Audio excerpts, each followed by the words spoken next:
provided to the Co-Star, the official newspaper of the Borough of Belmar, and the Asbury Park Press on December 4, 2019, and notice of this meeting was posted on the bulletin board of the municipal building. Thank you, April. If everybody could stand and salute the flag of our great nation.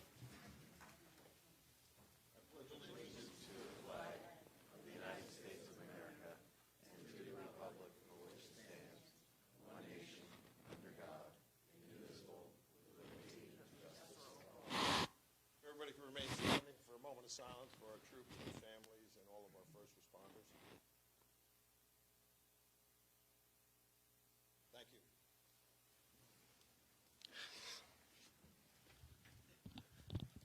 All right, first thing we have on our agenda tonight is for our workshop discussion is we invited Dobco here.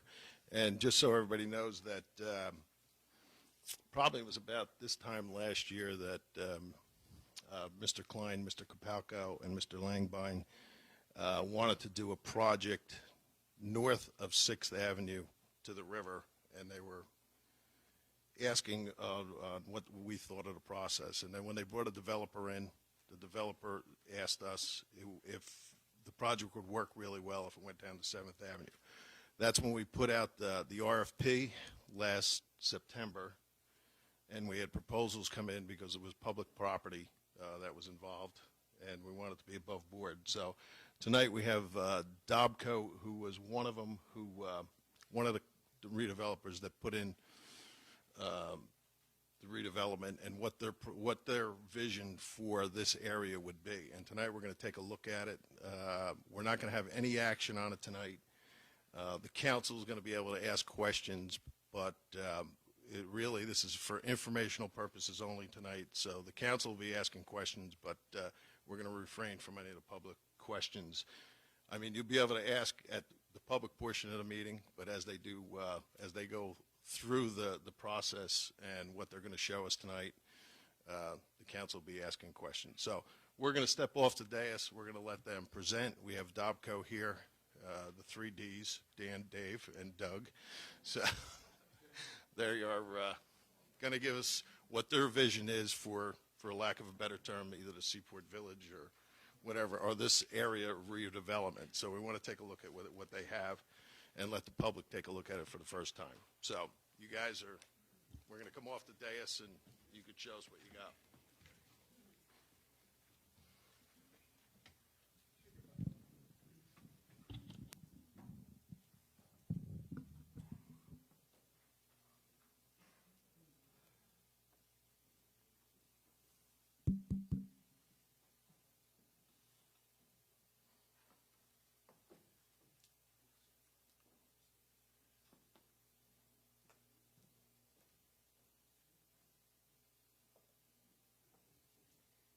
I think it's showtime. My name is Doug McCoach. I'm an architect and planner. I've been working for about 35 years up and down the East Coast. Also served as the director of planning for my hometown, Baltimore, Maryland. Over the course of my life, I've worked, registered in 13 states and worked all up and down the East Coast, but actually also in very, very distant places around the world. This is the opportunity for me to bring that expertise in service of this community. Tonight, we're going to talk about the Seaport redevelopment area and what we believe the community has outlined as an opportunity. Thank you.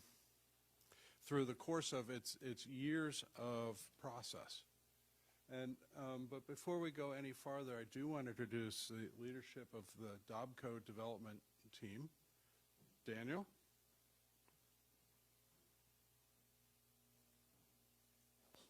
Good evening, Mayor, council members, ladies and gentlemen. My name is Daniel Mladenovic. I'm the president of Dobco Incorporated.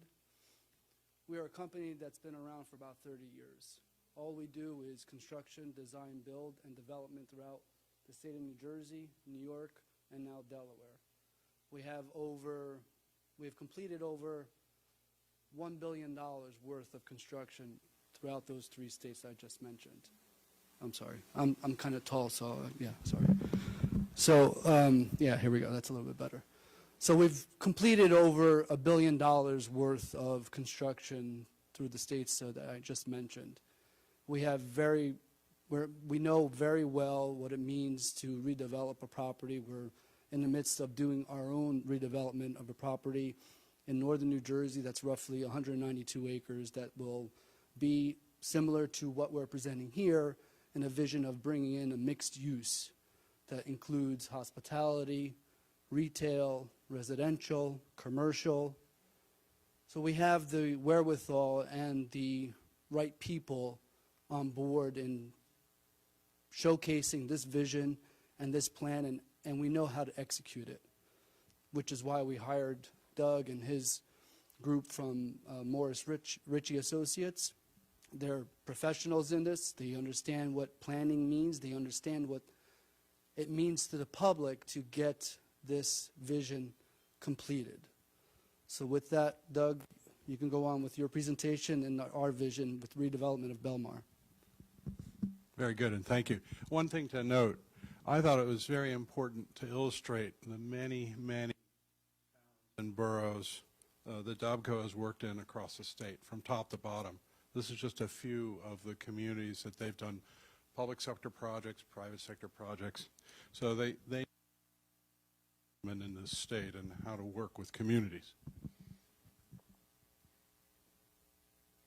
First and foremost, this is very much Belmar's plan.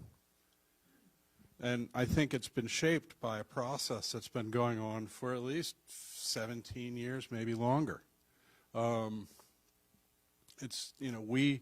We've read very closely the original Seaport redevelopment program, the plan update that was issued in 2003, then its approval, the approved document in 2017, and then obviously the RFP. I think the key to this is that the community's been through a process which has defined all the uses that would be desirable. It's defined the aesthetics, how things should look, how big they should be, how many parking spaces, what kinds of trees. I think it's a very, very tight description of the community's intent. And it's been our position that we respect that, and we use that as a sort of a jumping off point to come back to you to show you what that would look like. I think a key part of this project is the basis for it was the idea that the municipal building is probably due for a refresh, and that there is so there's a public facility that sits on a site which is really important to this downtown, and that through the course of the RFP, this idea of relocating the municipal building so that this site could actually be repurposed in support of the downtown has great value. It was a good idea. That's like urban planning 101. So I think the community was conceived of this project from a very good starting point.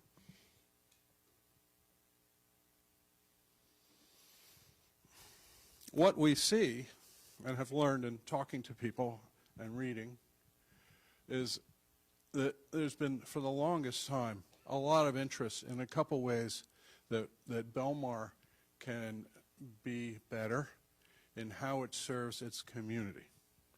For instance, we would like to see a stronger and more vital downtown business district that is able to support year-round residents and additional commercial activity. That right now, your Main Street is pretty strong, but I think there's opportunities that we can make it more vital, attract more businesses, and make it, I think, a more successful downtown. There's certainly a need for different types of housing product. There's certainly a need to be able to provide places for seniors to age in place in the community and not have to move away. So the fact that we have the ability here to offer convenient and contemporary homes for older residents, I think is an important step for Belmar. Obviously, summertime traffic actually in any shore community is a big deal. It's certainly a big deal here in Belmar. And we have the opportunity to provide parking not just for the program that's being proposed on this site, but even additional parking to help offset some of the challenges that this community faces in July and August. And I think also, in addition to the parking, we have the ability to look at how some of the streets connect so that we can ease some of the traffic flow. We think it would be nice in Belmar to be able to have a place that you could host a wedding for your family, or you could get together after graduation with your kids. We think it would be nice to have a place where the local Chamber of Commerce could meet. And a hotel would do a very good job, particularly functioning as a year-round center in this downtown district. And we think also that along with the idea of strengthening your Main Street and your downtown district, there's clearly a desire for good grocery, a bakery, chocolate shop, a butcher. At the same time, from what I've heard, everybody thinks Ollie Klein's is something to hold on to. And so that becomes a part of this project. And then ultimately, getting back to this idea of the municipal building and the gymnasium, you have the opportunity to have adequate public facilities for public safety as well as for education through this project. So these really become the big goals that you've outlined in all of your process, your public dialogue to date, that we are trying to respond to. And if we're able to do this, it's just going to really, really cement Belmar as its downtown as a landmark destination, and also reinforce its identity as a seashore town.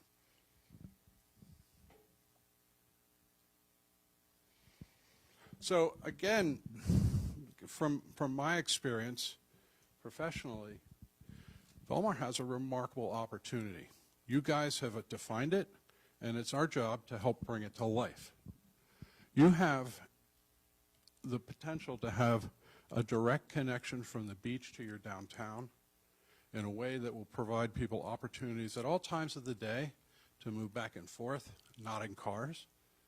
You already have a really good promenade, and the idea of taking the stretch of riverfront along the Shark River and extending your promenade so that ultimately it could connect to 5th Street it's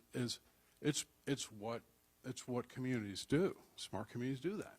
And that's why, so in my experience, as the Director of Planning in Baltimore City, we focused all the time on the promenade in Baltimore, which is 7.2 miles.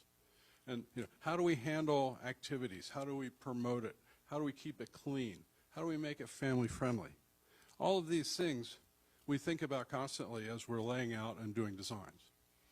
You guys can have a fantastic promenade. And then ultimately, we have the ability to address the traffic situation, provide parking, and then build on the existing rail connection with an additional mode, a ferry terminal, so that we could provide ferry service that goes up to the city. It's about 38 miles. And whether you want to have a second home here in Belmar or whether you want to do a day trip up there, the ferry is a really novel and interesting approach, and really could be a great aspect of this project. So I just thought we'd give you an overview of what we're proposing on these 3 blocks, the blocks between 5th Street and 6th Street and 6th and 7th.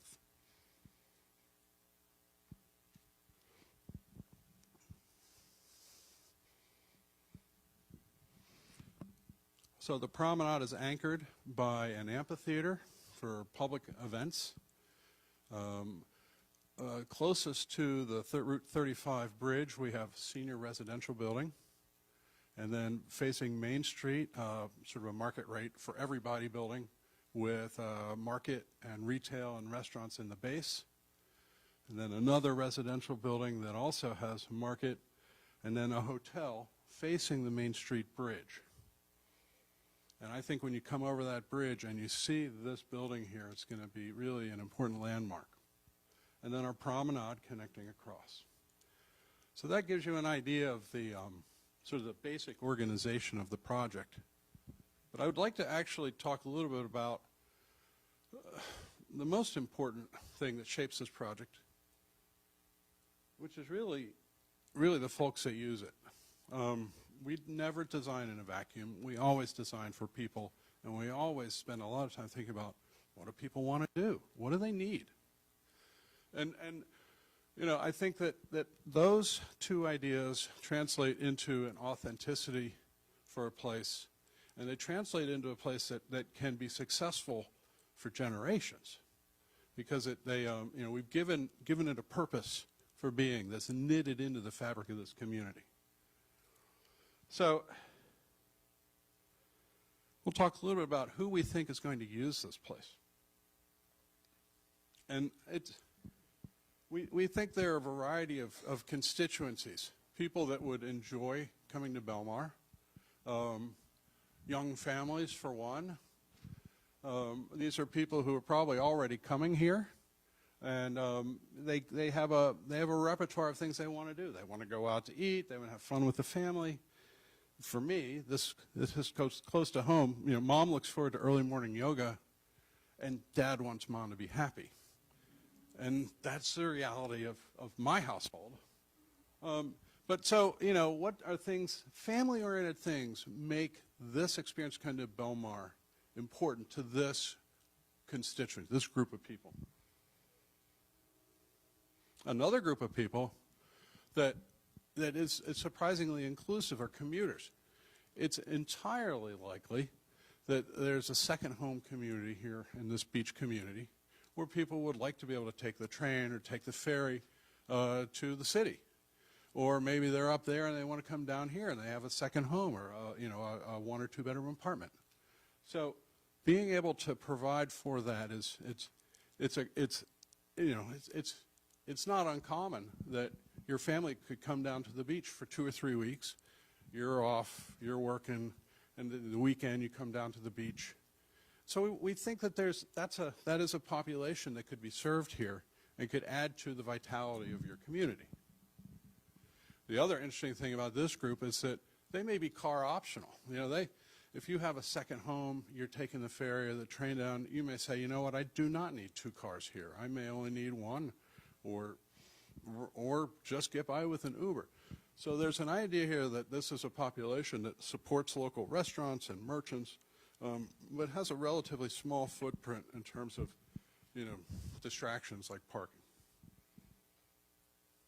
Another group that we want to target is the sort of the 20-somethings that are growing up, and that they're no longer looking for the big party on the beach. They're actually here with their friends, and they actually have a kind of a quiet footprint. They look for a really nice weekend or week. My 27-year-old daughter very much fits into this population. They love the restaurants, they love the nightlife, but they're positives. They're not negatives. You know, they're not bringing negative things to the community. And then, certainly not the least, this is a project for the locals. And I think that, you know, I look in this room as a good example. You know, there are people here who invested in Belmar on a personal level, and they want Belmar to be successful for them and then also for their kids and their grandkids. And you know, they're looking for variety in terms of restaurant offerings. At the same time, they also want to hold on to some traditions. They like what's here, and they just want to make it a little better. They're looking for an opportunity to downsize, but stay in the community. And I think this is a really important audience for this project. And we would be able to offer, you know, this sort of very close, very convenient, and very accessible types of living circumstances for them. The interesting thing to me, after I put these 4 slides together, is I realized that in my lifespan, I'm about to be 60, I've actually been each one of those groups, and I bet you in this audience there's a good number of people who go, yeah, I'm one of these locals, or I was here when I was younger and I was raising a family. So if you aren't in this audience, in this group of different populations, I'm certain that you know somebody who would be. The other thing I think is interesting is the picture of the locals there. That's how I felt when we paid our last tuition check to college. And yes, and so immediately my wife and I are like, we need to start thinking about a summer place.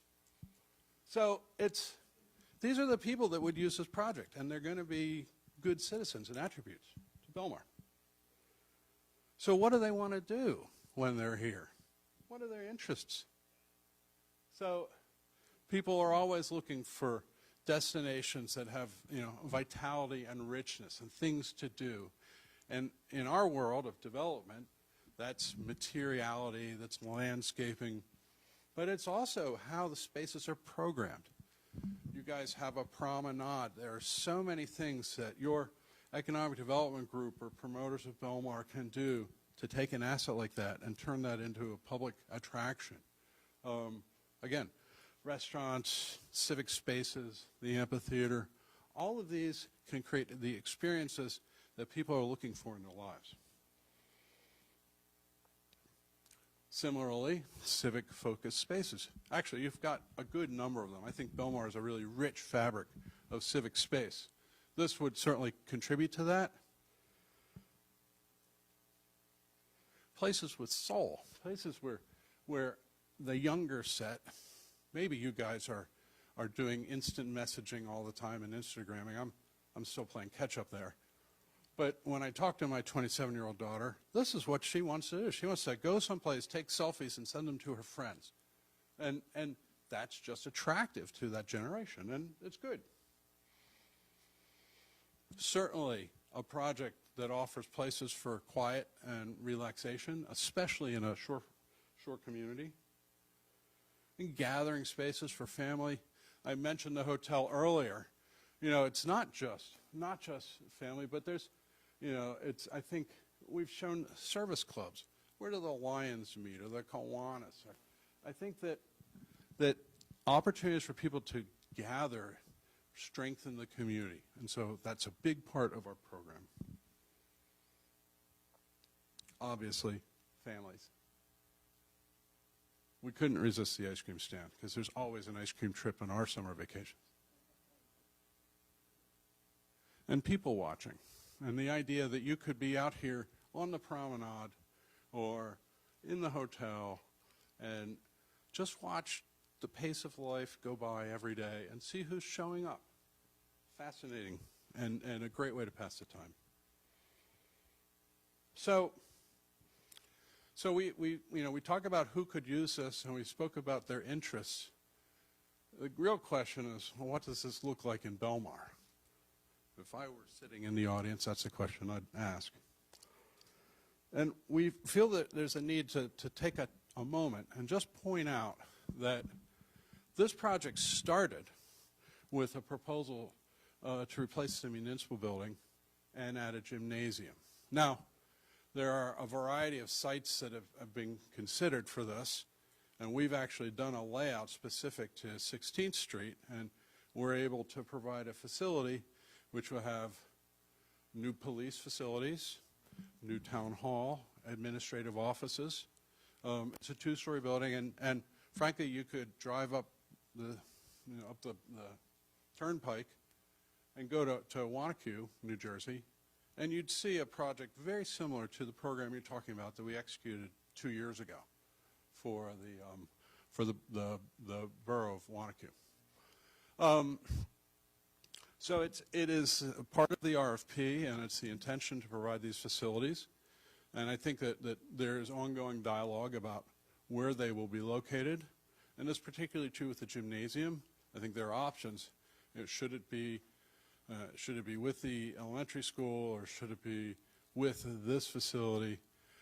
I believe you have a process in place and leadership here that will help the community arrive at the right site for those facilities.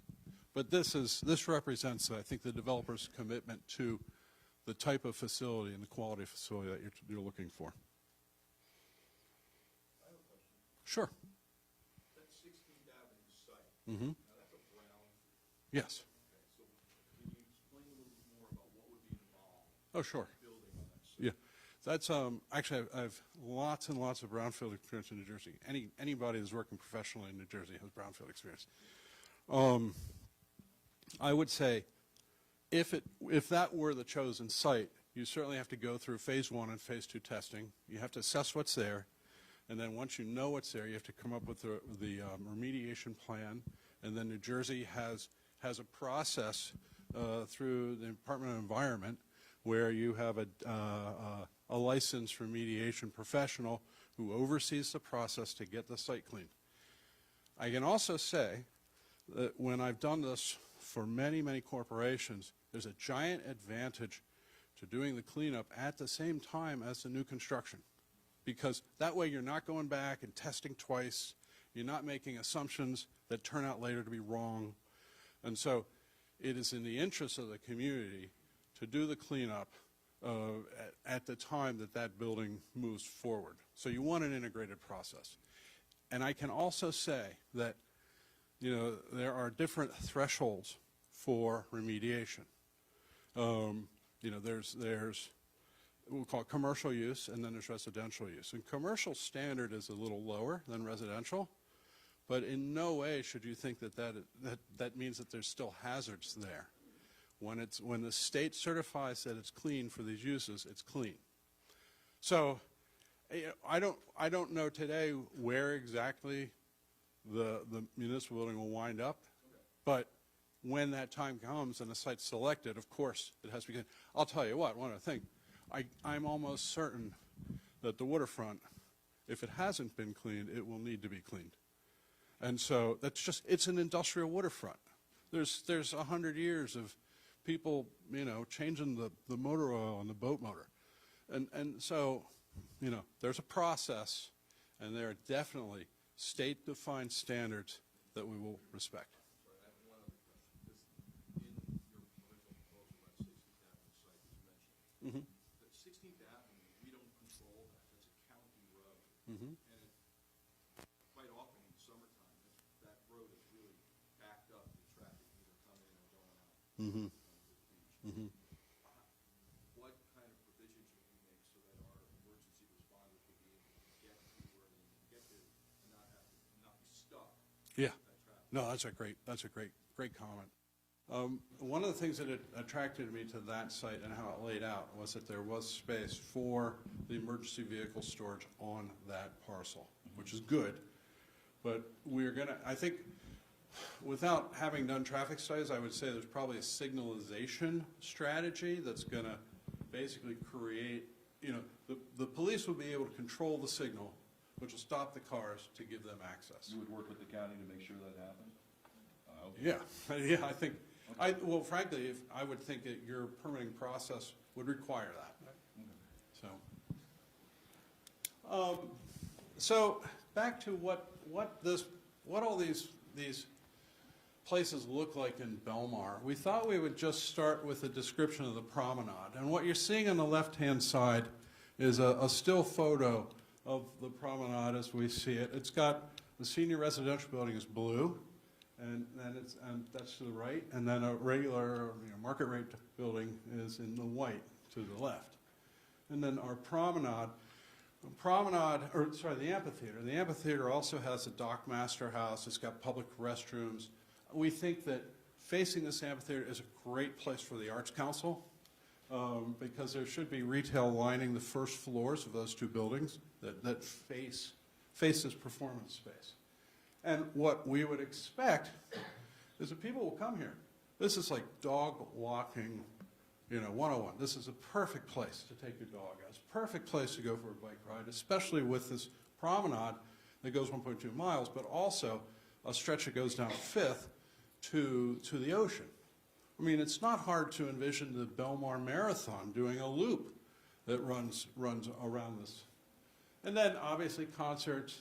We think it would be pretty neat, and we're proposing a touch pool that is actually down at water level on floating docks in the Shark River. So there's an educational component to this as well.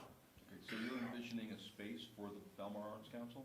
Yeah. Okay, great. That was one of my concerns. If you ask me, that's a natural. I mean, I agree. it's a good thing. It's, you know, it's motherhood and apple pie. Okay. And it's not very big. No. So here's a fly-through of our promenade. And this shows you coming up from 5th. One of the things about this project that struck us is that 5th Street is one of the few streets that reaches from the beach to your downtown. And what we really love about it is the idea of putting a lighthouse as part of this structure as a beacon for those folks heading up 5th to mark their arrival downtown and sort of introduce them to the rest of the promenade.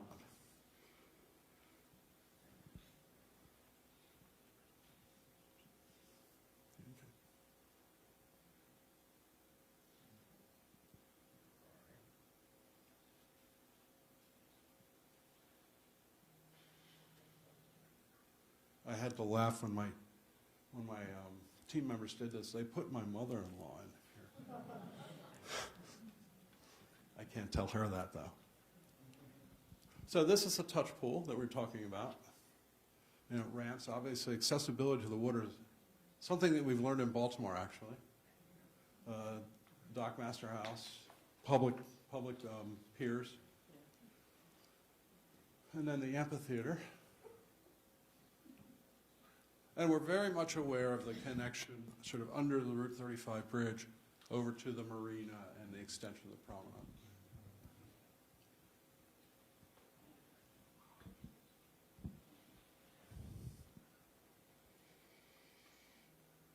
So what's our hotel look like in Belmar? How does this work? So there it is. What we're talking about is 108 keys. In hotel language, they call rooms keys. And sometimes they will combine two rooms so that you have a suite, but that's still one key. But it's 100 rooms was the target, so we're pretty much right on target. It's provided with parking for the rooms and also for the conference center. The hotel is going to allow this community to do things it couldn't do before. The conference center has a 200-person ballroom. It also has 4 meeting rooms that will support anywhere from 20 to 25 people each. Ultimately, it's about 13,000 square foot of function space, including pre-function, which will all be served by the hotel's restaurants. And so it's something that will be here and going strong in February, as well as in July is easy. It's February that you want to make sure that it can be an attraction and bring people to your town and be self-sustaining.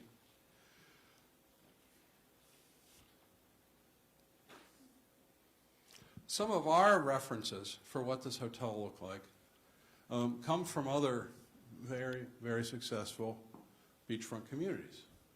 I'm not sure if you've ever been to Block Island, anyone here, but their downtown has 4 grand old hotels.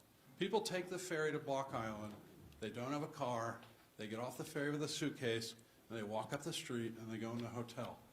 And then they hang out on the porch, and that porch sits above the retail, and they eat in the restaurants on the street. And in 2020, this has been going on for 150 years there. So it works, and it's attractive.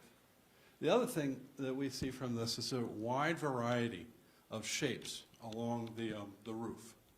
Big dormers, eaves, mansard roofs, turrets, all these things are really important to making the scale of this building fit in your community. To the left, you'll see a project that we did that I was involved with a while ago, actually about 10 years ago, in Cambridge, Maryland. This is a Hyatt Regency. This is much bigger than what we're proposing. But it's a good way to illustrate how you can take the traditional elements that you see in the Block Island Hotel and translate them to our time. And so again, you'll see the dormers, you'll see balconies, you'll see towers, you'll see roof shapes. All of these things are very, very important to create an authentic place in your town. A couple more that I just wanted to throw in part because I love that red roof. This is actually the Spring House Hotel in Block Island was listed by GQ as the best place to have a gin and tonic in North America. And I can tell you that lawn, every night at 5 o'clock, those seats are filled with people, just families, just people enjoying each other's company and seeing the ocean view. The porch fills up. They've got a super restaurant. These are the same kind of qualities that we want to develop in Belmar. The picture on the right in Cape May, I like because it's a U-shaped building. And so when you are inside that courtyard, whether most everybody in that hotel has a water view. And that space inside that U is a great activity space. And when you see the plan again, you'll see we're trying to do the same thing here. Let's talk a little bit about markets and restaurants. The project has about 65,000 square foot of retail on its ground floors. We think, well, more than think, we believe there's a lot of interest by retailers and merchants. And so we've been talking to grocers who can provide us with, a really good greengrocer, a really good access to fresh fruit, fresh vegetables. We certainly think that Mr. Klein would be a natural to have fish market over here. We think that, well, we've spoken actually to Kilwin's chocolatier. We think there's also, it would be very nice to have a bakery in downtown.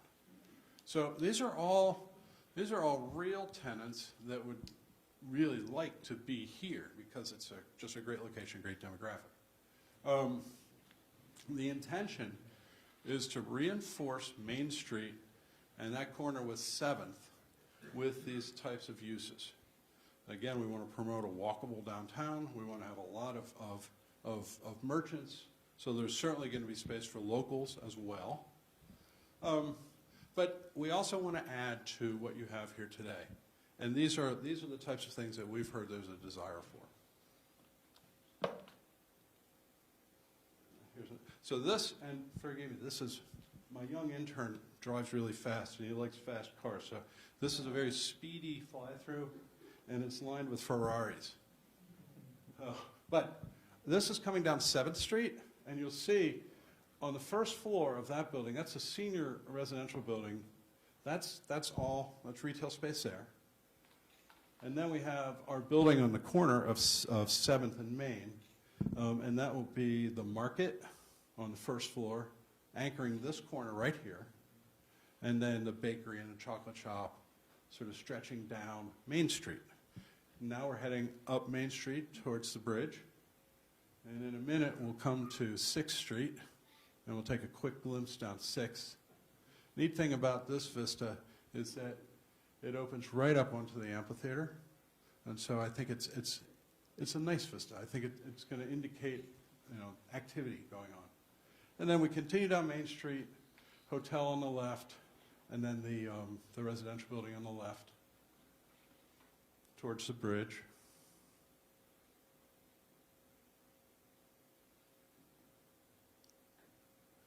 And then a view of the hotel.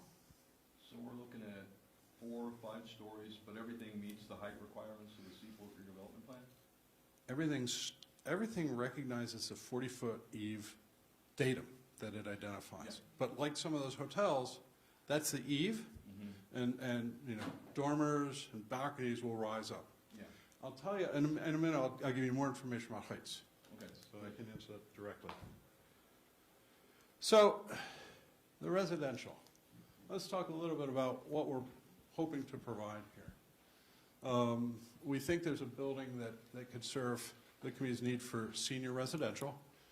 This building has 136 units, 1, 2, and 3 bedrooms, all of the amenities that you would expect in a contemporary building,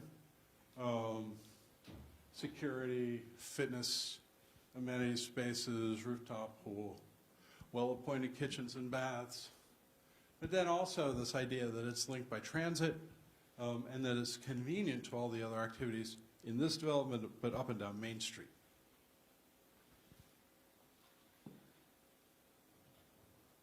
Then we have market rate housing. Again, pretty much the same narrative. So there's no big difference in our products. But 1, 2, 3 bedrooms, you know, nice units, good kitchens, accessible, and then benefiting from the transit and its convenience. You can see the interior courtyards. You actually have a good amount of this similar type of project in town that's all pretty recent. And so we'll just try and make ours feel like it fits in a little better. Some of which here is really good. And then, obviously, the amenities that people have just come to expect, whether it's common kitchens, home theaters, you know, office center. These are the types of amenities that residential developers are providing all over the place. And there's no reason why they shouldn't provide them here. So this is actually, this is a view, whoops, this animation sort of takes us back out the way we came in. And then we'll talk a little bit about numbers.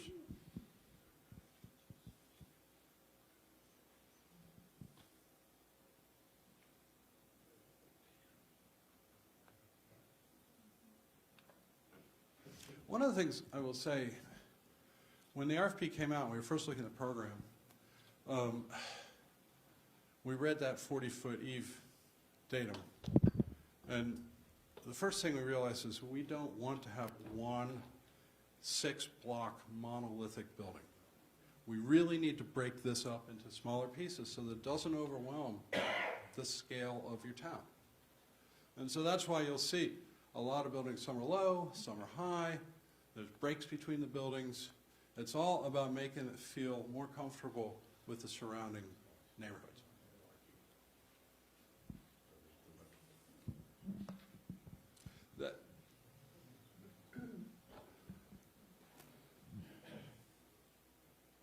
So we'll talk a little bit about parking, always fun, right? So each building is designed, the project is designed in its totality with 900 parking spaces, give or take, 906, of which about 100 of those are surface street parking. The rest are garages inside the buildings, hidden from view, but very easily accessible. All of the garages right now are oriented towards 7th Street. The intention, which will be sort of confirmed with traffic experts, is to basically, we want to get people from Route 35 into these garages as quickly as we can with a minimum of interference with the community. And so we think there are a couple different ways that we can do some street improvements and intersection changes that we can do that.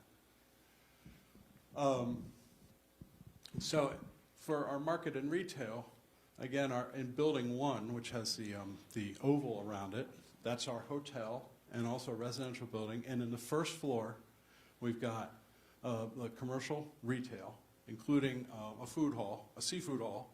We're thinking there's a seafood restaurant there that works with the hotel. And then there's a conference center. Those two uses together, about 45,000 square feet. We think actually the code for parking we've met, we actually have exceeded it because we think you're underparked for your commercial uses.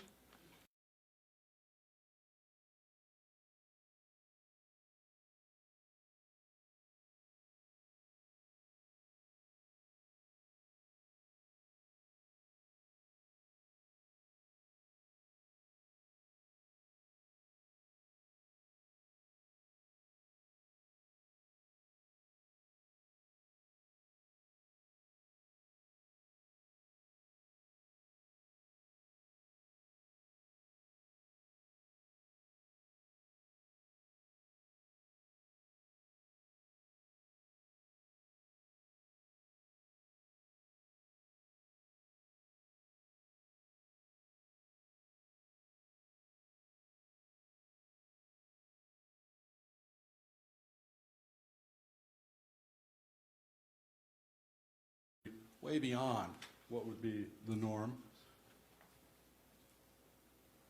And then also a smaller amount of retail in building 3. I think it's 10,000 square feet. And it's a little bit narrower, but still there will be people that want to take advantage of this development. In terms of the hotel, 108 rooms, 135 garage spaces. Basically, the codes typically say one space per room, but because we have the conference center, we also want to provide additional spaces there, as well as for employees. And then in building 1, we also have 105 residential units. We're providing 210 parking spaces. My guess is that you probably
we tried to be generous with the parking.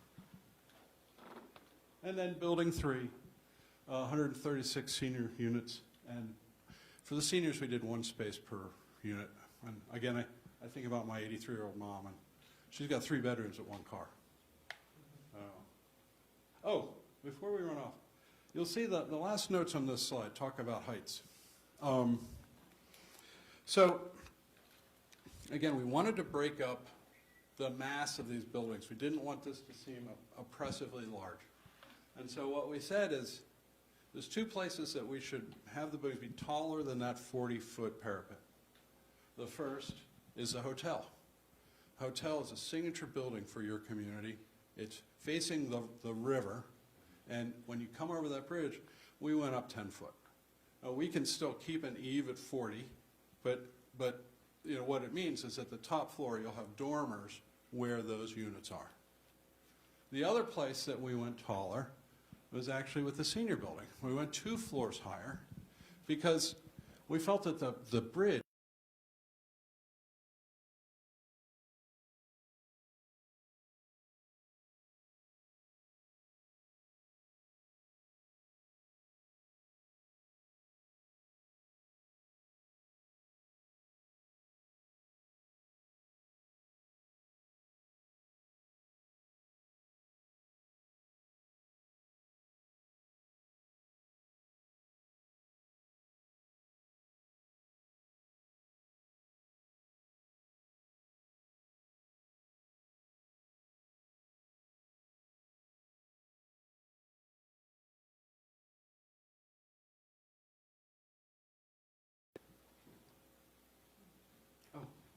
and that's the presentation.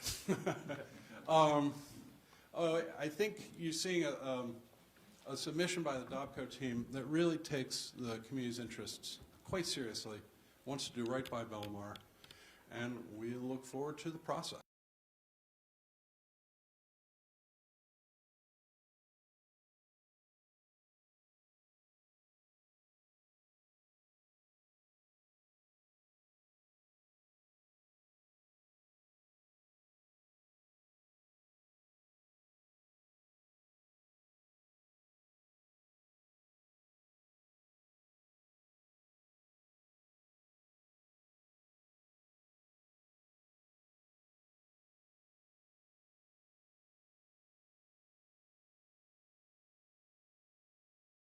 Vital and used kind of pedestrian experience will help Doughboy Park.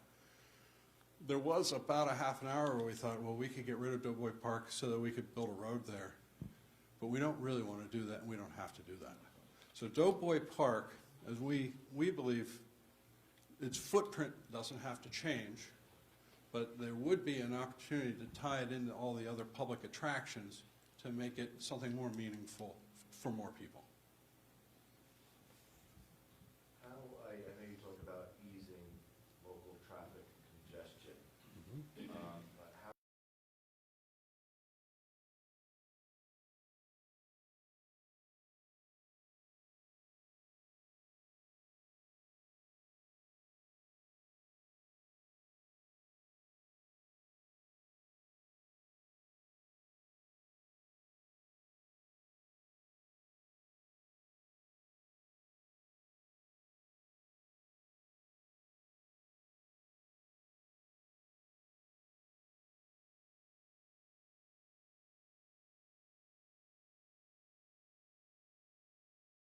and then re-signaling of 8th, so that we can make sure that we have the stacking space for people coming in and leaving, and then we can coordinate the movement of vehicles at that intersection.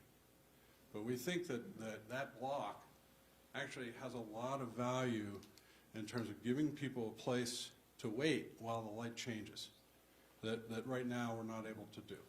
So the thinking when we talk to the traffic guys will be, you know, here are the traffic counts, here are our peak times of demand.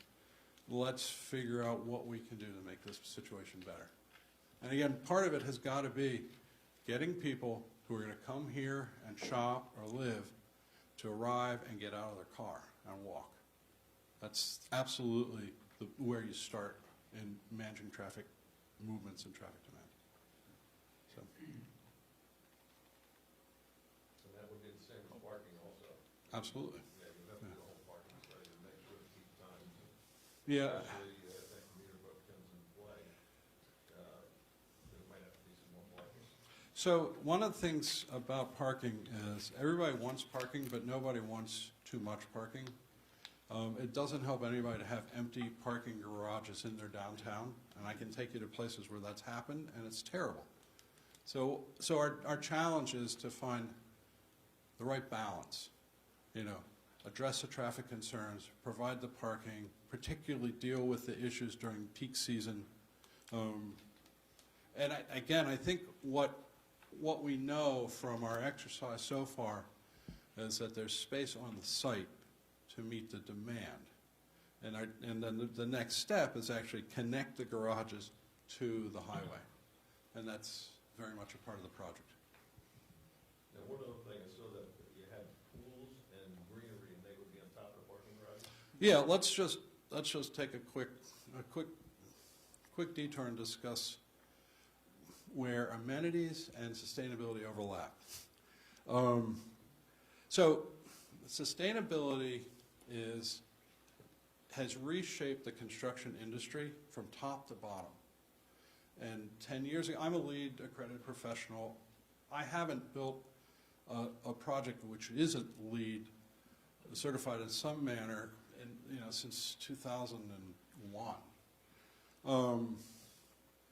And what's happened is techniques and materials, construction methodologies have adopted sustainable practices. So that as soon as you put carpet down, that's made from recycled materials. Concrete, recycled aggregate. When you do lighting nowadays, everybody lights with LEDs because the payback's so cheap and it uses so much energy, so much less energy. Electric cars aren't something that our kids are going to inherit. They're here. So of course the garage is going to charging stations. We are inherently a sustainable strategy by virtue of being on this site downtown, served by multiple modes of transit. It is not a big leap for this project to be a very sustainable project, and that just benefits the community. So a part of that is green roofs. We'll do green roofs. Well, it's not like the whole roof will be green, but there will definitely be green roofs. And those you don't want to walk on. They tend to be sedums. But all of our residential buildings and the hotel will take advantage of those upper roof decks for swimming pools, for grilling stations, for places to walk your dog. So yes, one of the things about those pools, so they sit above the garage, and the garage has ramps. So we've located the pools where we have the most clearance above the ramp, so that there's thoughtfulness given to how we can provide these amenities in a way which works with the structure of the building. I think that the amenity package that we've shown for the residents is pretty much the standard these days for residential development, and I just think that so is sustainability, and in a lot of ways they overlap. Can you provide some more details about this ferry and how that will run? So here's what we here's what we know, or here's what we think at this point in time, because it's early days in the ferry. We know there's a lot of interest by ferry operators. One of them is Circle Line. There's a variety of different types of boats. We know that the draft in the Shark River is 7 foot. We know that the biggest ferry boats actually have a 7-foot draft. We know that there's space within the Shark River to be able to dock a boat outside of the sea lanes. So we think that from a physical standpoint, it can fit. Whether it's 100 passengers or 40 passengers or 400 passengers, we have to work out with the operator.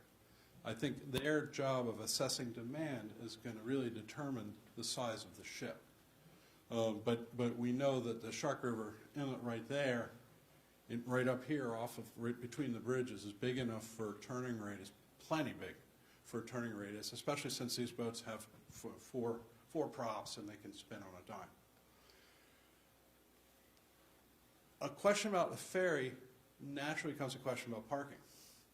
Where are these people? Where are they coming from? Where are they parking? You know, this could be a great sort of jumping off point for day trippers up to Manhattan. And so we have to provide the parking in this project for that ferry. So that's in the works. I just couldn't tell you right now, without doing the study with the operator, how many spaces to provide. So that's where having an overage in the parking can help us. So I think for us, as a development team, you know, we're continuing discussions with the operator, and they'll get a better sense of the market for this. And coming together, we'll be able to be more specific about the size of the boat and its requirements in future meetings. So I think what we did is just sort of define the basic physical parameters right now. Pat, you had a question? Oh, yes. We have an aging infrastructure, and this is a lot of building. Will you be addressing that? That's pretty important. Well, yes, the answer is yes. The building, the toilets have to flush and people have to get water. There's a basic level of like human health concerns that your infrastructure serves. There's absolutely a requirement. And I don't know about, the sewage system here. So I think, more study is required to make sure we have the right system, but the developer is committed to providing, a good infrastructure. Okay. Thank you. Being right next to the river like that, what's your approach to stormwater management going to be? So, all over the place, what we see more and more is a desire to treat runoff on site before it migrates to waterways. Absolutely. And so, when we look at that promenade, again, it's not just a sidewalk. It's actually an opportunity for bioswales. It's which it's not exotic. A bioswale is just like a big kind of hole in the sidewalk that can fill up with water. But the great thing is that it allows the water to filter out, and it allows you to reduce the stormwater impact of projects. I think that, I think we also can capture a lot of rainwater on roofs, and that's where the green roof thing comes in. So I think it would be smart to intercept as much stormwater as possible before it rolls into the Shark River. So. Another question.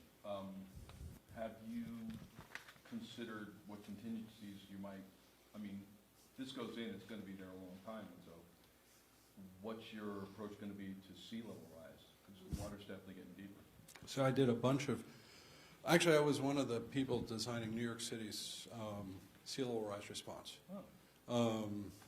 That was a project by the Bark Ingalls Group, and my company at the time was doing the engineering. And so my job was to take the ugly engineering and make it sort of, socially friendly, and so that things didn't look just like an engineered structure.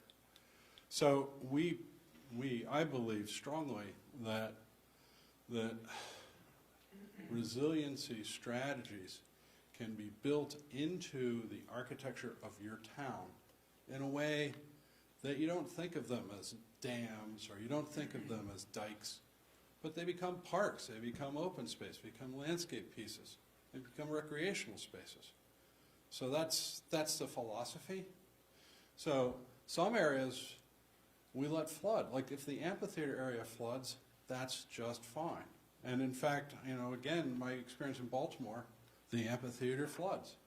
Maybe twice a year, maybe 6 inches. It's not the end of the world because then the water goes back. That's a strategy that people are employing all over the place. Playing fields. So I think that's a key thing. We've also lift the buildings up. I've shown them at 12 foot. I believe your flood level in this town, in this location, is 11 foot. So at a minimum, you need to be a foot above the flood line. Whether we go higher actually introduce some other issues because there's an accessibility issue of getting into the buildings, and we want to avoid steps going into public buildings. So there's a balance. There is an elevation. It will manage flood and sea level rise, and then we just have to figure out what that is and we work around it. The other thing, so this assumes that each one of the 3 garages has about 1/3 of one level that goes down to elevation 5. And that's okay, because parking garages are allowed to actually have water come into them. We just have to make provisions to move the cars. And sometimes you get some floating cars in the garage. But generally, that is a accepted use in a flood zone. You know, so. Does that help? Yeah. All right. I have one other question, I think. All right. It's a beautiful looking plan.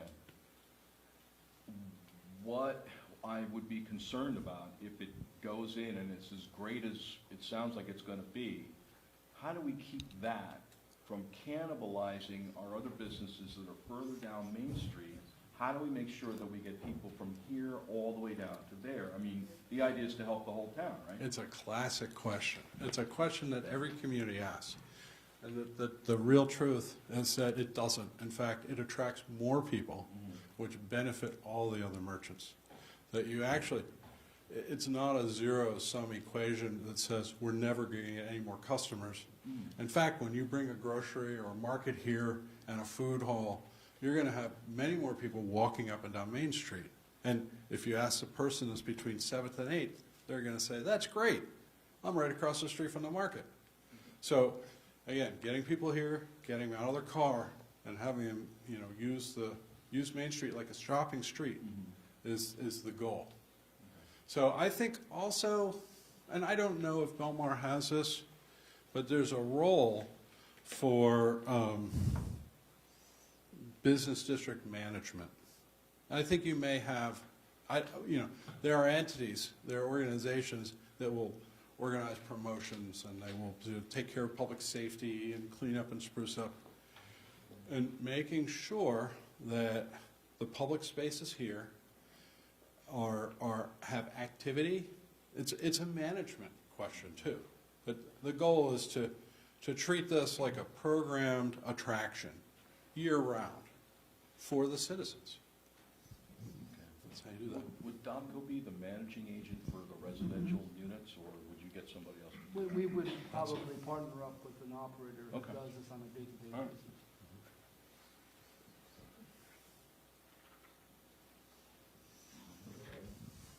Okay. Thank you guys very much for coming down. Our pleasure. Thank you.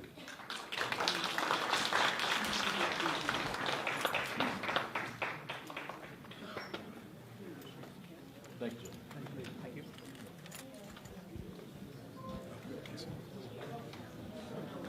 Sure. Pleasure.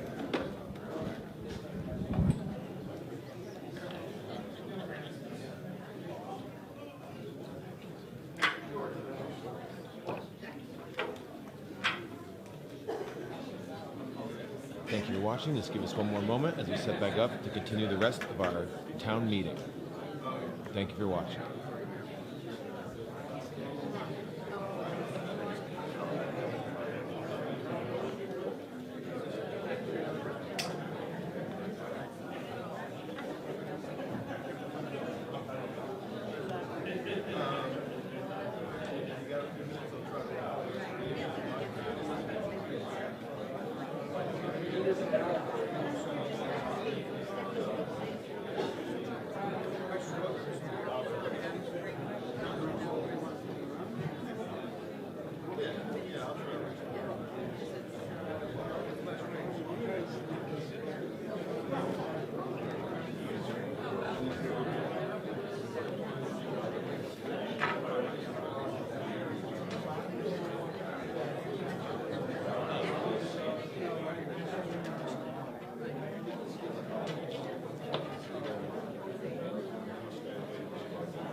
Thank you, everyone. We still have some of the meeting to go through. I know there's going to be, if we decide to move forward with this project to see how it turns out, there's going to be a lot of changes between now and when it's actually built. There'll be a lot of discussion. Everything has to be studied as far as financial impact, traffic, parking, infrastructure. So it'll be a lot. The next move for us is to decide if we decide we want to go forward and explore more of the project. We would name them as the developer, but that would be just for the process to move forward. So we're not going to take any action tonight, but we're going to take a serious look at it, see if we think it's the best for Belmar, if it's something that we want to take a look at this area and really change this area. And there's some pluses to it. The seniors building, if everybody looks at it, the senior building's in a little bit of rough shape, and I would definitely like to see a new senior building for our seniors to go into. But so those are one of the things that we're looking at. We're going to talk about the pros and cons of everything, and then we'll look to move forward. But the next step of the process is we would name Dobco, because we haven't heard from the other developers yet. We're going to reach out to them to see if they want to present. Because we had two development companies answer the RFP, so we haven't heard from them, but we're going to reach out to them, and then, but naming the redeveloper just moves the project along, and there'll be a lot of changes. So we're going to take a look at it. All right, moving on. Does anybody in the room have petitions for us? All right, seeing none. Approval of the minutes, April? Can I have a motion to approve the minutes of the January 21st meeting? Make the motion. Councilman Wong?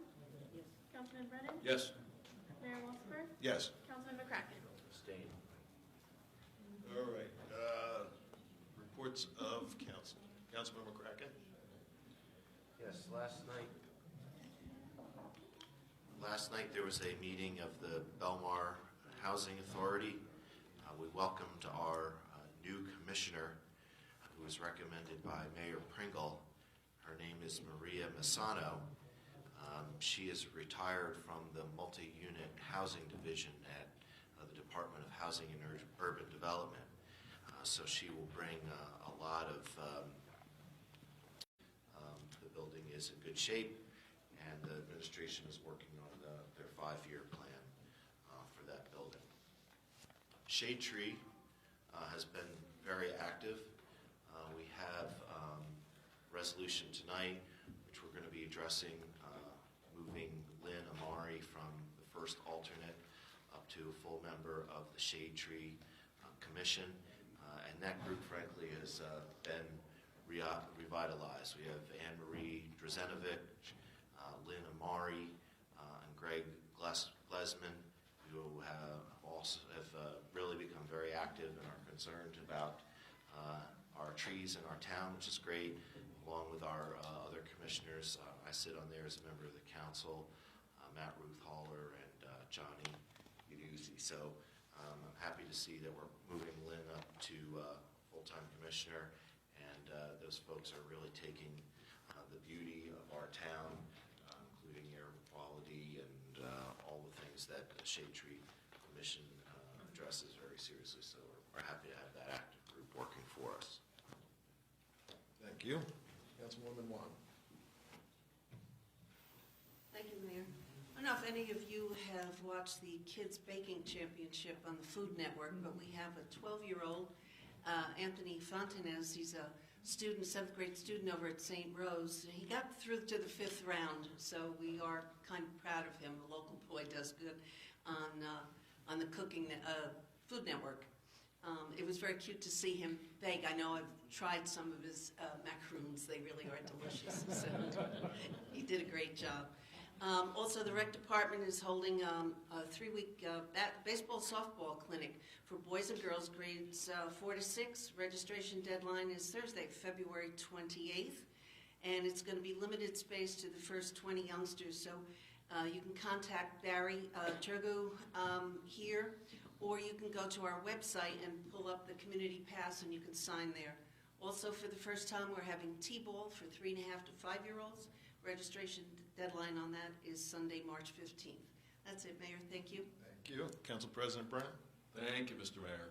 Speaking of the Belmar Arts Council, let's see, the current exhibit, Art and Nature, it closes on Friday. So if you haven't had a chance to see it, I saw it myself. It's really some outstanding work, and they're all by members. A lot of people from our community.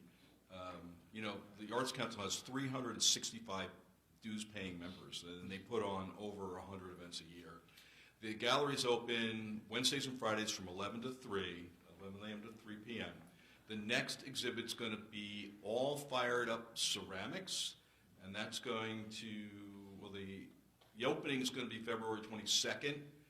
So the exhibit will probably open a couple of days before that. That's how they usually do it. Yeah, it opens on the 12th, and then goes till the 16th of March. And the movie fundraiser that I spoke about at the last meeting, they made $200. Good for them. And that's my report. Thank you. Thank you. Just a couple things. If everybody can just remember Sunday at 3 o'clock, we are promoting our first female chief. Tina Scott is going to be promoted to chief of the police department, as long as with Mike Yee is being promoted from detective to sergeant, and James Groom is being he's going to become a full-time patrolman. Right now he's a class 2 special, and we're moving him up to a full-time patrolman. So that's going to take place in the Belmar School, 3 o'clock on Sunday, if everybody can make it. And then the other thing that I have, the St. Vincent de Paul Society's fundraiser is at the Taylor Pavilion Saturday night. So if anybody can make that and help them out. And that's my report. Move on to public session for any of the resolution items. All right, moving on. April? Can I have a motion to close the public session? Second. All in favor? Aye. Can I have a motion to approve the resolutions as listed on the consent agenda? I'll make that motion. Councilman Wan? Yes. Councilman Brennan? Yes. Mayor Walsifer? Yes. Councilman McCracken? Yes. First ordinance is second reading and public hearing, and ordinance 2027. This is amending Chapter 19, traffic regulations. If anyone from the public would like to comment on this ordinance, please step forward. All right, seeing none, April? Can I have a motion to close the public hearing? Motion. Second. All in favor? Aye. And a motion to adopt ordinance 2020-07. Councilman Wan? Yes. Councilman Brennan? Yes. Mayor Walsifer? Yes. Councilman McCracken? Yes. Next is the public hearing and second reading of ordinance 2020-08. This is an ordinance amending and deleting a section regarding interlocal programs. Would anyone like to speak on this ordinance? Can I have a motion to close the public hearing? Motion. Second. All in favor? Aye. And a motion to adopt the ordinance. Second. Okay, Councilman Wan? Yes. Councilman Brennan? Yes. Mayor Walsifer? Yes. Councilman McCracken? Yes. Okay, next we have second reading and public hearing on ordinance 2020-04. This is vacating an easement between Lot 137, Lot 1. Would anyone on the public like to comment on this ordinance? Yes, Mr. Kramer. You could stay probably back there. I could tell you what happened on that. It was an easement years ago that allowed our trucks in the Borough Yard to go across the property. Years ago it was vacated, but it was never recorded on the deed. So the building's already built in the easement part of it, so we're just memorializing it and taking it off the deed. So hopefully that answers your question from the last meeting. But this was an easement on the deed from years ago, and it was vacated years ago, but nobody took it off the deed. So that's what we're doing right now. Okay, thank you very much. All right, and thank you for bringing it up so we knew exactly what we had.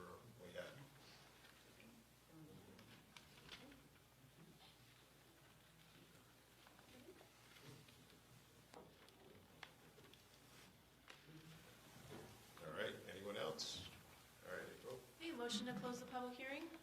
Motion. All in favor? Aye. And then a motion to adopt the ordinance. Second. Okay, Councilman Juan? Councilman Brennan? Yes. Mayor Walsifer? Yes.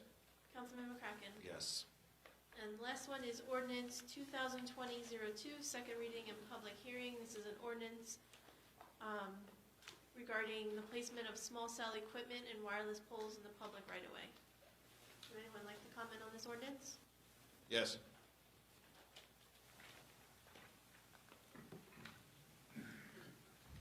Hi, I'm Maria Rondinaro, 1246 Pine Tree Way. I just wanted to follow up about this. If we are adding some cellular, can we please use credit cards for those who are accessing our daily beach badges? I think it would be very helpful for us. I do know that we get money as a town for the ATM machines, but my friends, my family, myself are paying every single time I put that card in. And I feel that we're in a time right now where people are paying on their phones, and that the use of cash, especially for the younger community, is becoming obsolete. And we're talking about new ways to grow Belmar, and we don't want to be going backwards. So I'm curious if this means that there's not that bandwidth issue that you had told me about. I think it was in June.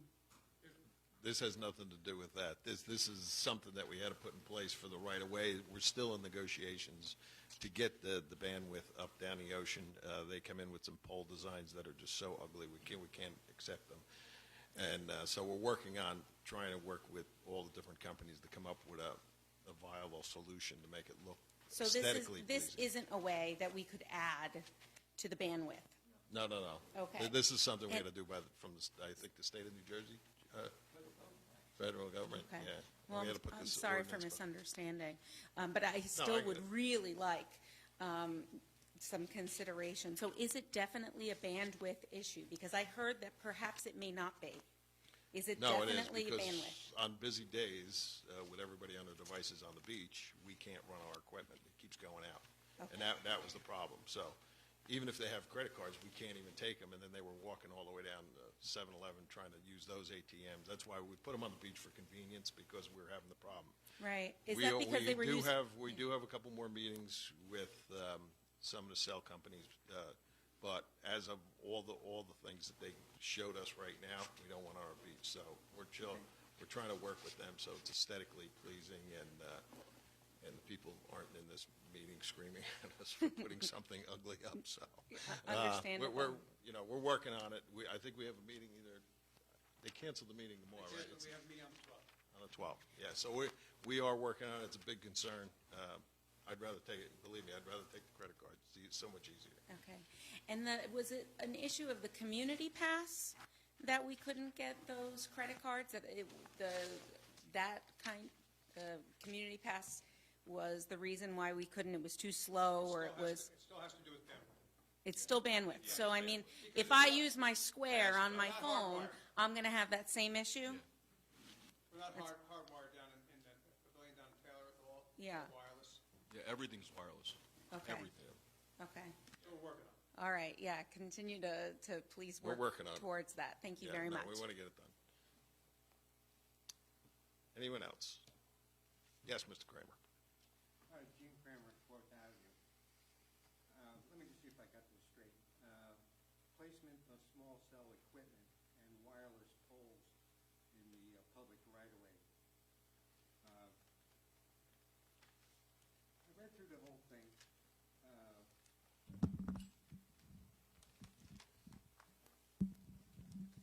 I read the entire document, and one thing did catch, by the way, I am familiar with, I read all the FCC's reports and orders, and there was quite a bit of strong language in there. But you have to understand, when the FCC does reports and orders, it's nationwide. So what applies in Belmar also applies in Kansas.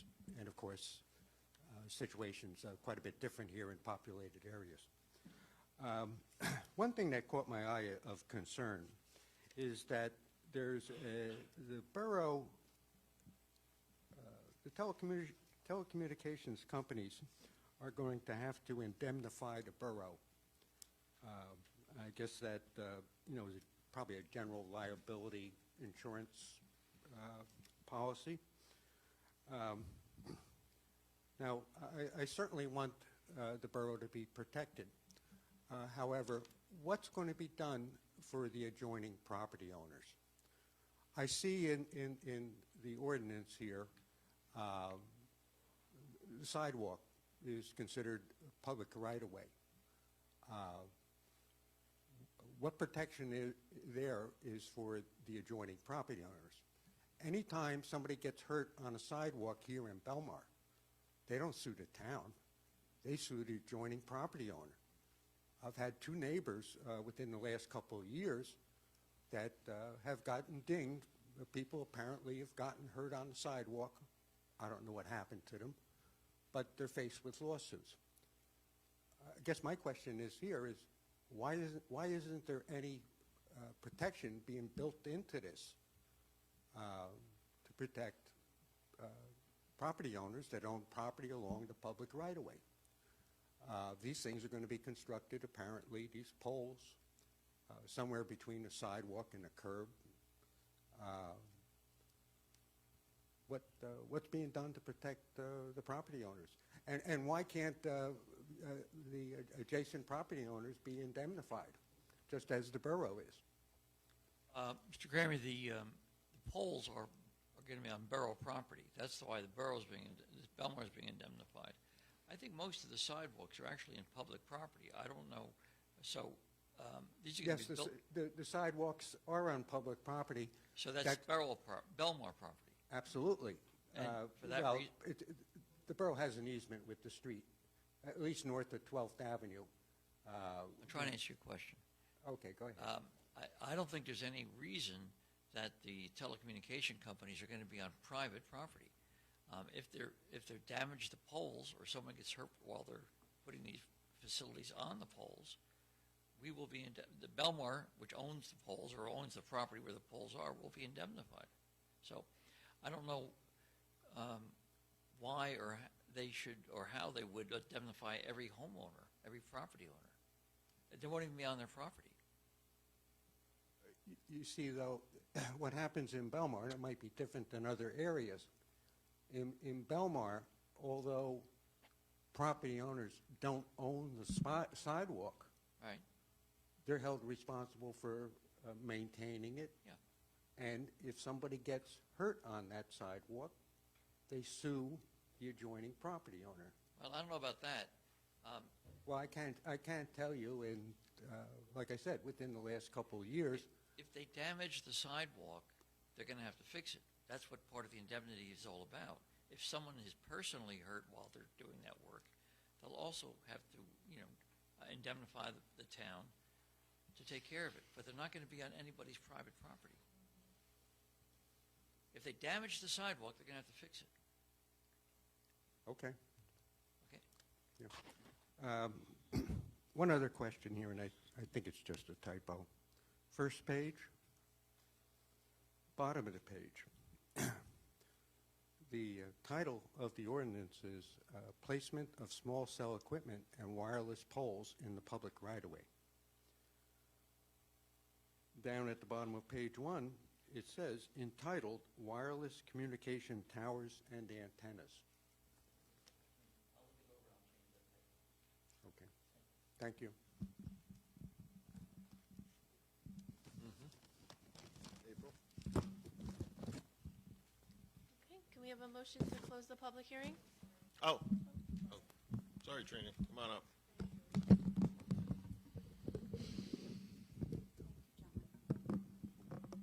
Katrina Klapsis, B Street. I have like a little bummer of a question, I guess. Sorry to be a bummer on such a lovely night. But a couple months ago, you guys passed an ordinance about combining all of the bonds. Wait a minute.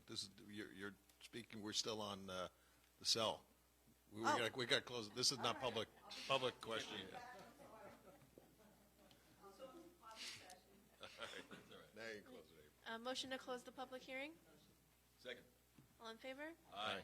And a motion to adopt the ordinance. Motion.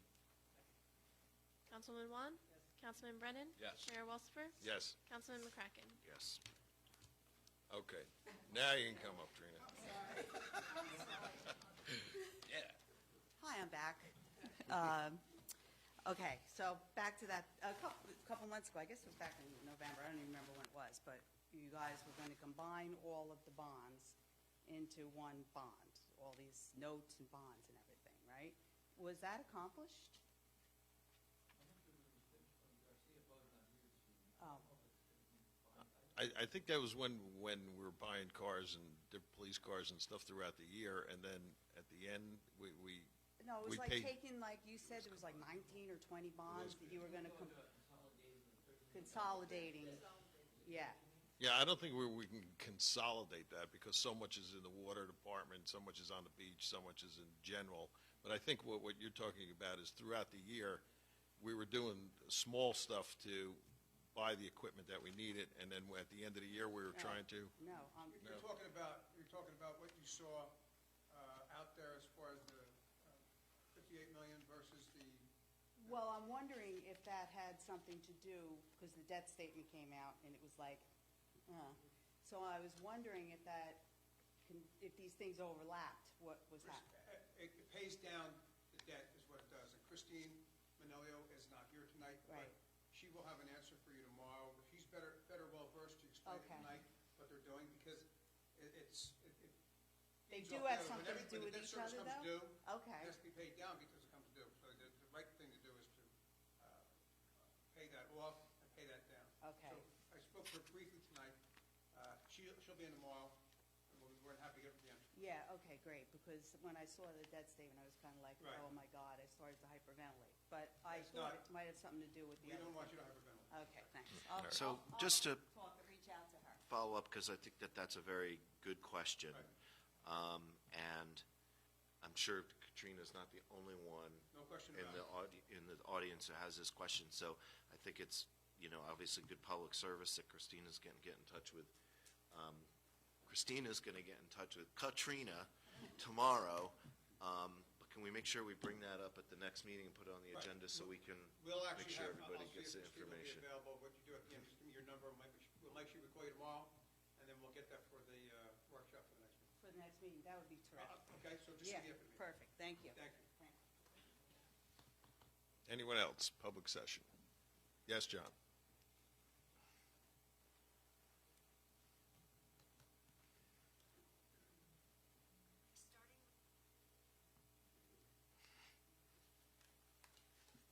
John Walls, Avenue B Street. The Seafood Festival. I know it's moved up to town because of Ocean Avenue, but Ocean Avenue is going to be closed this year because of the bridge. Did you guys take that into consideration? Because all that detour traffic is going to be going through the town, 10th Avenue and whatever. So, They I know you're assure not me it's gonna going move to be it. opened I know- before oh, the seafood festival. It's going to be open before it, because Yes. it said it's not going to be open till Labor Day. No. Memorial Day, No, I'm it's going to sorry. be, the date that it's supposed to be open is May 18th, and Okay. the seafood festival is the following weekend, so we should be in good shape. I've been in constant contact with the county. They said they're ahead of schedule, so hopefully we're going to have a good result Okay, and be well, open I'm earlier. just, somebody brought it to my attention. I was like, wow, that's going to be a Yeah, cluster. yeah, no, we're watching it, so. Okay. That's all I got to say about that. Okay. Anyone else? Yes. Angela Pfeiffer, 319 Fifth Avenue. I know the presentation we saw tonight is very, very preliminary, but I'm confused. How many blocks is it taking? So it's not just this area that we're standing in now? It's going all the way down to Fifth? No, it's 7th to the river where Klein's is, and Okay, because it They're said the clean. entrance to the hotel on Fifth. no, it's Main and 5th would be the entrance to the hotel. Where Strollo's is. Where So Strollo's is. Strollo's is gone. No, there's going to be a space for them. They're going to be part of it. So the paint store is gone. So that whole block is gone, Doughboys, Yes. but that's not borough property. No, this is the borough property. This is where they were extending it to 7th Avenue. So is Klein's also gone? Klein's is going into the new space. So how are we taking over all this property? Is it eminent domain? No, no, no, the three, We as a developer are in negotiations with those property owners to extend the vision from taking the municipal property and creating a unified redevelopment. Okay. We're taking the initiative, reaching out to those property owners and negotiating with them to acquire their property so we can transform this whole area. Right, because there's several property owners Correct. involved. So, this was, the 3 property owners in that section. They were already in negotiations before they even come to us. okay, So they wanted to get together and redevelop everything from 6th to the river. And then when Dobco come in and took a look at it, they said, would we consider the next block because of the commuter boat, and they needed extra parking, and there was some other things put into it. So we said, we went after the RFP, okay, because it's public property, to see what kind of development would take place. And tonight we saw what their vision is from 7th Avenue to the river, and it's on that side, yeah. okay, And they're gonna make the walkway along the river and change all that.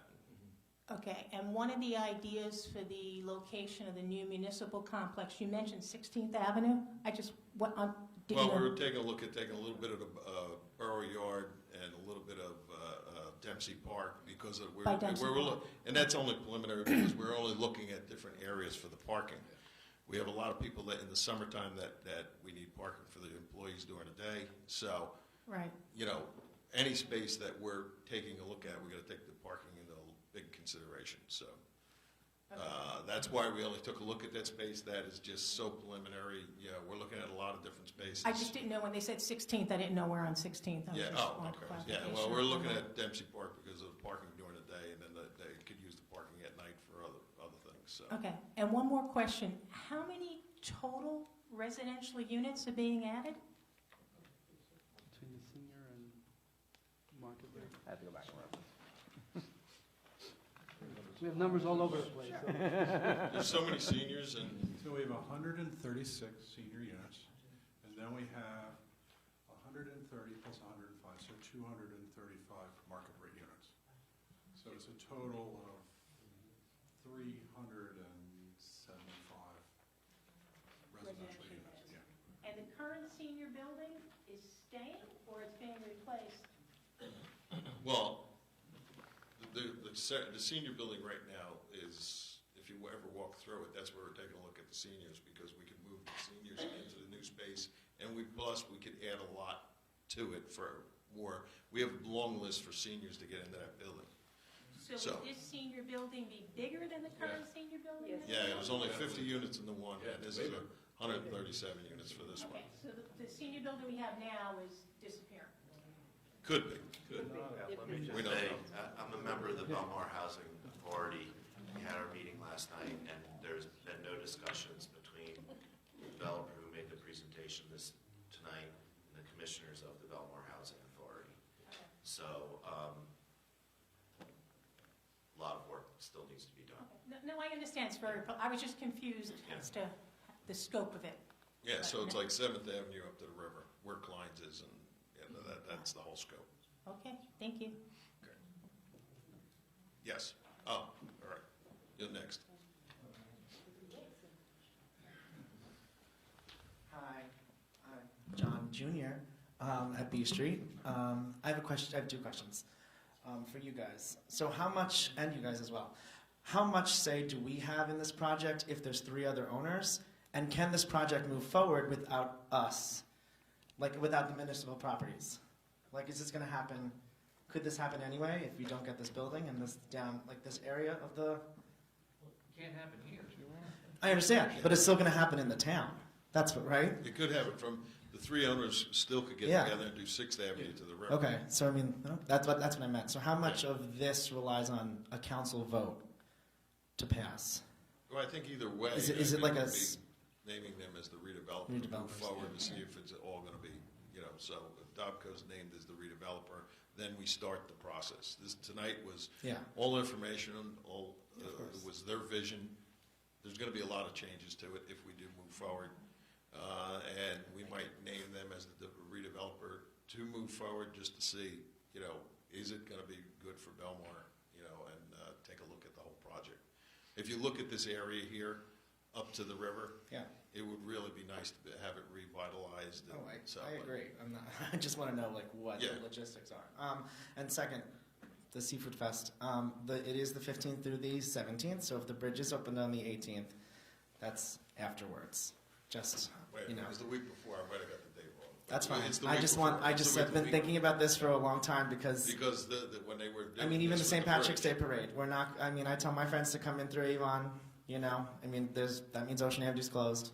Well, they essentially. coming through Avon, just going to make a left at 5th. Yeah. Well, yeah, or go through Spring Lake. All right. Thank you. We're doing the best we can. Of course, We're just of course. ready to break. So,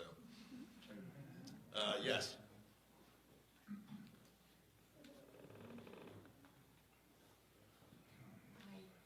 Francine Forte, 8th and A. I'd just like to know what the update is and about the exercise program. When is it going to resume and a location? Has that been established? Business Administrator, Treasurer Bob? We continue to try to come up with a solution of how we're going to either bid it out or hire somebody. We're working with all the things that we have in the community center, makerspace and the programs. I know that there's a program right now at the Phoenix that one of the instructors are doing the same thing. So we're trying to get everything together to see the proper way so we can get. The problem is people were using our facilities without the proper legal representation, so that we weren't allowed to do that. So we're trying to figure out something, whether it be a borough employee or something. We're actually looking for volunteers right now because we want to do something for our seniors and for the people that were involved. We're having a tough time, although we might have one person that wants to volunteer their time to teach the program. Once we have somebody that teaches the program, we have Telepavilion all ready to go for the program. A better spot could not be had to have a yoga program. But the problem is we can't let people make money just off the borough here without any overhead or anything like that. It's got to be properly bid out, so we're working on it. Well, why can't the people pay a fee to pay the instructor? So then the person is utilizing our facility as a business. The instructors told me that the reason why they got out of having a business is so they don't have to pay the overhead. So we're giving them free overhead. It's not the right, you can't do that. Anybody that bids in town, just like the volleyball on the beach, they were using it for years on Tuesday nights. They made a lot of money, but they used our beach with no bid. We made them bid on it. So we're trying to do things legally. That's what we're trying to do. If we have people that want to volunteer, they can volunteer. We're not going to charge anything. We'll put them right in the Telepavilion. It's not about money making. It's about the legality of what we're trying to do here. Well, if someone pays $4 and $2 goes to the town and $2 goes to the instructor, isn't that paying? But we We have to go out for bid for that. Okay. Because, there could be other people that do it cheaper. So you have to go out for a public bid. Okay. Anybody that's getting, that is collecting money from people, Okay. and they make a profit, we have to go out for bid. All right. I asked some of the instructors if they were so concerned about the seniors in the program. I said, if you're that concerned, because I'm that concerned also, would you volunteer your time? They said, well, we don't make any money that way. That's my point. Right. It's the same thing No as. one wants to work for nothing. Right, exactly right. Yeah. But we have to follow the law. Remember when they had to bid on yoga at the beach? They would have to come and bid every summer to be able to do yoga on the beach. It's the same thing. It's public property, and we're not allowed to just let people use it to make money for themselves without the community benefiting as well. Right. Okay. So do we need to put it out an RFP for that, or? We're trying to do the best that we can with trying to be as fair as we can, because the rates are $65 an hour, $55 an hour. Those were the rates. So we're trying to get the best solution possible, so we're doing things legally. What's $65 an hour? The rental space? No, the instructors were charging $65 an hour. Oh, wow. $75 an hour, $65 an hour, and $55 an hour with no overhead. Wow. So you just can't do that. Right. And I feel for everybody. We're trying to get programs together down there with Telepavilion because it is a beautiful building. We want to try to do it. Right. If anybody knows any volunteers, I would love to speak to them that have the credentials to teach yoga, but nobody wants to work for nothing. No, I don't, Right. okay. Thank you. Jane, thank you. Anyone else? All right. I'd like to thank the guys from DOPCO for hanging around in case there was any questions, so thank you guys. And Motion to close the public session and adjourn the meeting? make the motion. Second. All in favor? Aye. Thank you all for coming out tonight. My pleasure.